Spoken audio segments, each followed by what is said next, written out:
নমস্কার বন্ধুরা, সবাইকে আমার চ্যানেলে স্বাগত। আজ বানাবো বাড়িতে থাকা আম আর দুধ দিয়ে মজাদার ডেজার্ট, যেটি বাচ্চা থেকে বড় সবাই খুবই পছন্দ করবে। এই গরমে যখন ঠান্ডা জাতীয় কিছু খেতে ইচ্ছা করে, তখন খুব সহজেই বাড়িতে থাকা তিনটি উপকরণ দিয়ে খুব সহজেই এই ডেজার্টটি তৈরি করে নেওয়া যায়। চলুন তাহলে আজকের রেসিপি শুরু করা যাক। আজকের রেসিপিটা তৈরি করার জন্য প্রথমেই 1 চামচ ভেজ জিলেটিন আমি একটি বাটিতে জলে ভিজিয়ে নিয়েছি। এরপর একটি বড় সাইজের আমকে এরকম টুকরো করে কেটে নিলাম। আমের পাল্পটা একটি মিক্সার গ্রাইন্ডার জারের মধ্যে নিয়ে নেব। আপনারা চাইলে আমগুলোকে ছাঁকনিতে করে দিয়েও এইভাবে আমের পেস্ট তৈরি করে নিতে পারেন। এবারে একটি কাপের সাহায্যে মেপে নেব। এখানে আমার 1 কাপ পরিমাণের একটু কম হয়েছে। নিয়ে নিলাম একটি কড়াইতে আমের পিউরিটা। এর মধ্যে দিয়ে দেব 1/4 কাপ চিনি। মিষ্টিটা আপনারা কম বেশি করে দিতে পারেন।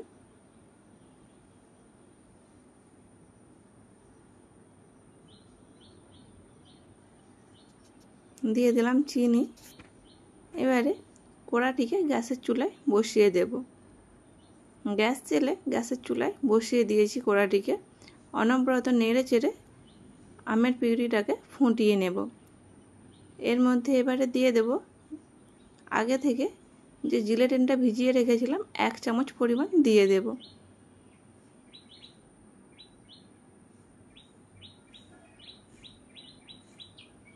দিয়ে খুব ভালো করে মিশিয়ে 3 থেকে 4 মিনিট ফুটিয়ে নিলেই এটা রেডি হয়ে যাবে। খুব বেশি সময় ধরে ফোটানোর দরকার নেই।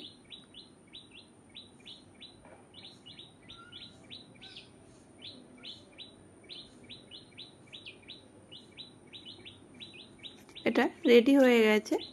একটি পাত্রে আমি এটিকে সেট হতে 1 ঘন্টার জন্য দিয়ে দেব। এটা যখন সেট হতে দিয়েছিলাম সেই সময় আমি ক্যামেরাটা অন করতে ভুলে গেছি, তাই সেইটা আর দেখানো সম্ভব নয়। একেবারে সেট হওয়ার পরে দেখাচ্ছি আপনার দিকে। প্রায় 1 ঘন্টা পর এটি সেট হয়ে গেছে। খুব সুন্দর সেট হয়েছে। এটিকে সাইডে রেখে দেব। এবার কড়ার মধ্যে নিয়ে নেব 1/2 লিটার পরিমাণ লিকুইড দুধ।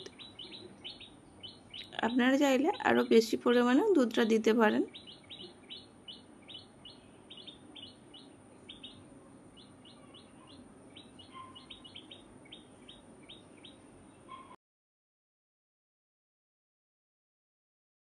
আগে থেকে 1 চামচ জিলেটিন আমি জলে ভিজিয়ে রেখেছিলাম, এর মধ্যেও দিয়ে দিলাম। দিয়ে দেব চিনি, পরিমাণ মতো চিনি দিয়ে দেব। এখানে মিষ্টিটার কথা আমি আর বললাম না, আপনারা আপনাদের স্বাদ অনুযায়ী কম কিংবা বেশি করে দেবেন। দুধটা গ্যাসের চুলায় বসিয়ে দিয়েছি, ফুটতে থাক। এইদিকে যে আমের জেলিটা সেট হতে দিয়েছিলাম, এটাকে ছোট ছোট টুকরো করে কেটে নেব। অর্ধেকটা আমি কিউব করে কেটেছি, আর অর্ধেকটা কুকি কাটার দিয়ে ফুল ডিজাইন করে কেটেছি। কত সুন্দর সেট হয়েছে দেখুন বন্ধুরা। বাড়িতেই বাচ্চার দিকে ভোলানোর জন্য খুব সহজেই আমরা আমের পিউরি দিয়ে এইভাবে জেলি বানিয়ে দিতে পারি। বাচ্চাদেরকে অস্বাস্থ্যকর বাইরের জেলি না দেওয়াই ভালো। এইভাবে বাড়িতে খুব সহজে তৈরি করে দিলে খুবই ভালো হয়। এই রকম একটি কুকি কাটার নিয়েছি ফুল ডিজাইনের। এর সাহায্যে এই রকম ছোট ছোট করে কেটে নেব। তো আপনাদের হাতের কাছে যদি এই রকম কুকি কাটার না থাকে তাহলে কিউব করে কেটে নিতে পারেন। তবে এই রকম করে আমি কেটে নিচ্ছি, এটা শুধুমাত্র দেখতে সুন্দর হওয়ার জন্য। পুডিংটা মিশ্রণটাও ফুটতে শুরু করেছে। একে 2 থেকে 3 মিনিট ফুটিয়ে নেব। খুব বেশি সময় ধরে ফোটানোর প্রয়োজন নেই। এই রকম ফুল কাটার দিয়ে কেটে নিয়েছি। এই রকম একটি কাঁচের বোলের মধ্যে আমি সেট করব। তাই এর মধ্যে প্রথমে এই যে ম্যাঙ্গো জেলিগুলি কেটে রেখেছিলাম ফুল আকারে, সেগুলি নিচে দিয়ে দেব, এইভাবে সাজিয়ে দেব। এইভাবে সাজিয়ে দিলে পুডিংটা দেখতে খুব সুন্দর হবে। এদিকে দুধটাও গ্যাসের চুলা থেকে নামিয়ে নিয়েছি। এই রকম গরম থাকা অবস্থায় কিন্তু এটাকে সেট করতে দিতে হবে। ঠান্ডা হয়ে গেলে কড়ার মধ্যেই জমাট বেঁধে যাবে, তাহলে আর কড়া থেকে বাইরে নেওয়া যাবে না। তাই এই গরম অবস্থায় এটিকে আমি সেট করতে দেব। খুব সাবধানে অল্প অল্প করে দিয়ে দিতে হবে দুধের মিশ্রণটা, কারণ এত সুন্দর করে সাজানো হয়েছে।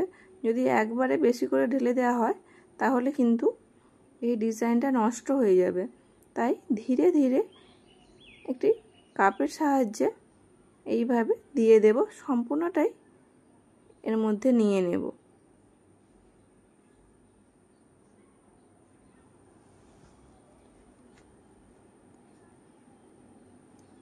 গরম থাকা অবস্থায় দুধটাকে অবশ্যই দিয়ে দেবেন। ঠান্ডা হয়ে গেলে তখন আর দেওয়া যাবে না।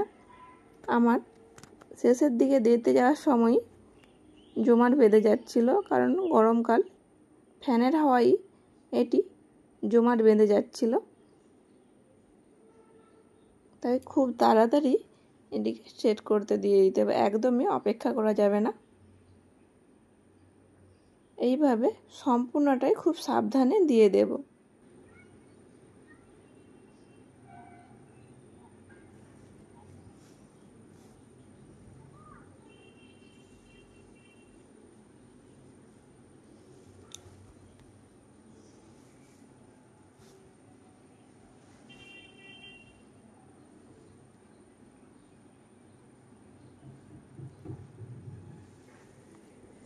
সম্পূর্ণ দুধটাই দিয়ে দিলাম। ওপর থেকে এইবারে কিউব করা সব ম্যাঙ্গো জেলিগুলি এর উপরে দিয়ে দিলাম, দিয়ে হালকা একটু নেড়ে চেড়ে দিয়েছি, তা না হলে ওপরেই রয়ে যাচ্ছিল। এইবারে এটিকে 2 থেকে 3 ঘন্টা সেট হতে দিয়ে দেব। 2 থেকে 3 ঘন্টা পর এইভাবে সাইডগুলি প্রথমে আলগা করে নেব। কত সুন্দর সেট হয়েছে দেখুন বন্ধুরা। এইবারে একটি প্লেটের মধ্যে উল্টে নেব।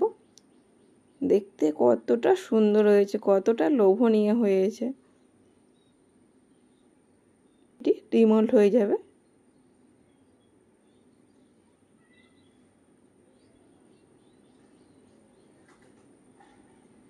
রয়েছে যে দেখে চোখ সরানো যাচ্ছে না। দেখুন বন্ধুরা কত সুন্দর ডিমোল্ড হয়ে গেল। এইভাবে ছোট ছোট করে পিস করে নেব।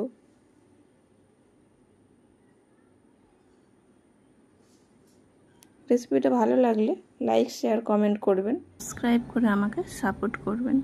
এতক্ষণ আপনাদের মূল্যবান সময় নিয়ে ভিডিওটা দেখার জন্য অনেক ধন্যবাদ।